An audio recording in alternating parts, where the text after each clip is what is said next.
અરવલ્લીથી સમાચાર મોડાસા શહેરમાં 1 કલાકમાં 1.5 ઇંચ વરસાદ વરસ્યો છે। ભારે વરસાદથી સોસાયટીઓમાં પાણી ભરાયા। પંચજ્યોત, આરાધના, કલ્યાણ 2 અને કેદારનાથ સોસાયટીમાં પાણી ભરાયા। રહીશોને પાણી ભરાતા પારાવાર મુશ્કેલી પડી રહી છે। તંત્ર સોસાયટીના પાણી નિકાલ માટે નિષ્ક્રિય। મોડાસા પાલિકા તંત્રની પ્રી મોન્સૂન પ્લાનની પોલ ખુલી ગઈ છે। મોડાસામાં 1.5 ઇંચ વરસાદ બાદ જ્યાં નજર કરશો ત્યાં પાણી જ પાણી જોવા મળી રહ્યું છે।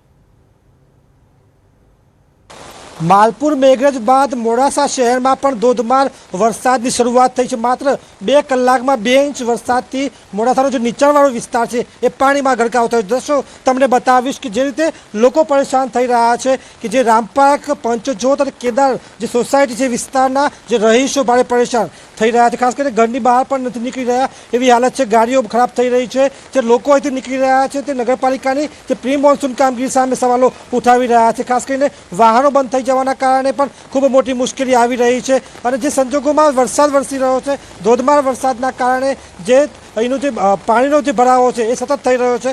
કારણ કે જે પાણીનો જે નિકાલ થવો જોઈએ નિકાલના તમામ રસ્તા બંધ થઈ જવાના કારણે આ પ્રકારનો જે પાણી ભરાઈ રહ્યા છે। જીચણસમા પાણીના કારણે મોડાસા શહેરમાં 4 રસ્તા સહિતના જે વિસ્તારો છે ત્યાં પણ પાણી ભરાયા છે। તેના કારણે લોકો પરેશાન થઈ રહ્યા છે। હાર્દિક પટેલ, ન્યૂઝ 18 ગુજરાતી, અરવલ્લી। વલસાડથી સમાચાર ભારે વરસાદથી નદીઓમાં નવા નીર આવ્યા। મધુબન ડેમમાં પાણીની આવક વધતા દરવાજા ખોલાયા। ડેમના 6 દરવાજા ખોલી 32,000 ક્યુસેક પાણી છોડાયું। દમણગંગા નદી 2 કાંઠે વહેતી પૂર જેવી સ્થિતિ સર્જાઈ છે। વાપી પાસેનો દમણગંગા નદીનો ચેકડેમ પ્રથમ વખત ઓવરફ્લો થયો।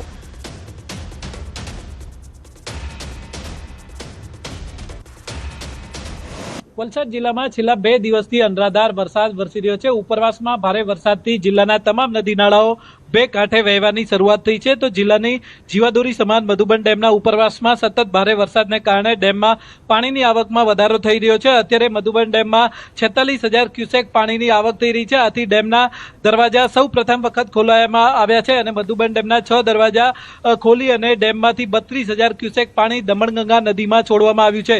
પ્રથમ વખત દમણગંગા નદીમાં પાણી છોડવામાં આવતા દમણગંગા નદી અત્યારે 2 કાંઠે વહી રહી છે। અત્યારે જે આ દ્રશ્યો જોઈ રહ્યા છો વાપી નજીક આવેલો દમણગંગા નદી ઉપરનો આ વિયર છે। આ વિયરમાંથી વાપીના ઉદ્યોગો અને સાથે સાથે વાપી શહેરના લોકોને પીવાના પાણી અને ઔદ્યોગિક વપરાશ માટે આ પાણી પૂરું પાડવામાં આવે છે। આથી આ વિસ્તારની પાણીની સમસ્યા થોડી હળવી થઈ છે। પરંતુ જોઈ શકો છો અત્યારે દમણગંગા 2 કાંઠે વહેતી થઈ છે। આપણે જણાવી દઈએ કે દમણગંગા નદી ન માત્ર વલસાડ જિલ્લો પરંતુ સંઘ પ્રદેશ દમણ અને દાદરનગર હવેલીમાંથી પણ વહે છે। આથી દમણગંગા નદી કિનારાના જે વિસ્તારો છે તેમના લોકોને સાવચેત કરાયા છે। આપણે જણાવી દઈએ કે હજુ પણ વલસાડ જિલ્લામાં ભારેથી અતિ ભારે વરસાદની આગાહી છે। આથી વલસાડ જિલ્લાનું વહીવટી તંત્ર સજ્જ છે। ભરતસિંહ વાડેર, ન્યૂઝ 18 ગુજરાતી, વાપી। ગીર સોમનાથથી સમાચાર કોડીનારના દરિયાકાંઠાના ગામોમાં ધોધમાર વરસાદ વરસ્યો છે। 2 ઇંચથી વધુ વરસાદ ખાબક્યો। નીચાણવાળા વિસ્તારોમાં પાણી ભરાઈ ગયા। કાજ ગામમાં રસ્તાઓ પર વરસાદી પાણી વહેતા થયા। પાણી ભરાવાથી વાહન ચાલકો રાહદારીઓ પરેશાન। વાડી વિસ્તારમાં પાણી આવતા સ્થાનિકોને મુશ્કેલી પડી રહી છે।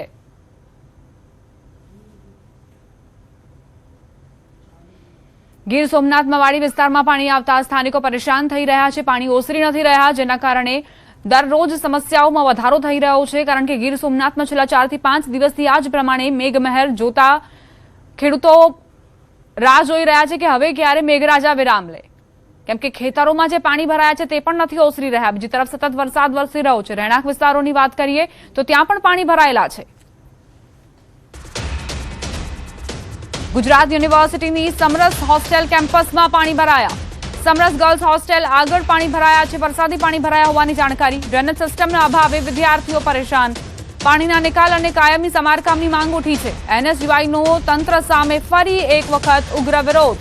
દર વર્ષની રજૂઆત છતાં સમસ્યાનો ઉકેલ નથી આવી રહ્યો તેવી ફરિયાદ છે। વારંવાર કેમ સમરસ ગર્લ્સ હોસ્ટેલની બહાર પાણી ભરાઈ જાય છે? દર વર્ષની આ સમસ્યા હોવા છતાં પણ પ્રશાસન તરફથી કોઈ જ કાર્યવાહી નથી કરવામાં આવતી। ગુજરાત યુનિવર્સિટી કોઈ પગલાં નથી ભરી રહી। 10 વર્ષથી વધારે સમય થવા આવ્યો ત્યારથી આ પાણી ભરાય છે। યુનિવર્સિટી પ્રશાસન, એએમસી અને સમરસ પ્રશાસન ત્રણેય એકબીજા ઉપર તાળી આપે છે, એકબીજા ઉપર ઢોળે છે કે ભાઈ અમારામાં નથી આવતું, સમરસમાં આવે છે, સમરસ એવું કહે છે કે યુનિવર્સિટીમાં આવે છે. એટલે આ ત્રણેયના જે એકબીજાની હાથ તાળીમાં ભોગ વિદ્યાર્થીનીઓ બની રહી છે. વિદ્યાર્થીઓ વર્ષોથી આ પાણી ગરકા ઘૂંટણસમાં પાણીમાં ચાલીને બહાર જવું પડે છે. ગયા વર્ષે રજૂઆત બાદ આ રસ્તો ખોલવામાં આવ્યો, પરંતુ હજી અંદર પણ આટલું પાણી ભરાય છે. દર વર્ષે આવી રીતે જ થાય છે અહીંયા. તો પછી મચ્છરો થાય ને લાગે બીમાર રોગચાળો થવાની શક્યતા રહે? રે થોડી વધારે પાણીને બાબતે મચ્છર તો થાય જ ને, એટલે બીમાર પડી જ. તો નિકાલની વ્યવસ્થા થવી જોઈએ એવું લાગે આવડા જ્યાં પાણી ભરાય છે ત્યાં થવું જોઈએ, રિપેર થવું જોઈએ. અમદાવાદમાં છેલ્લા 2 દિવસથી વરસાદ વરસી રહ્યો છે અને વરસાદના કારણે અનેક એવા નીચાણવાળા વિસ્તારો છે કે જ્યાં પાણી ભરાવાની સમસ્યા સર્જાય છે.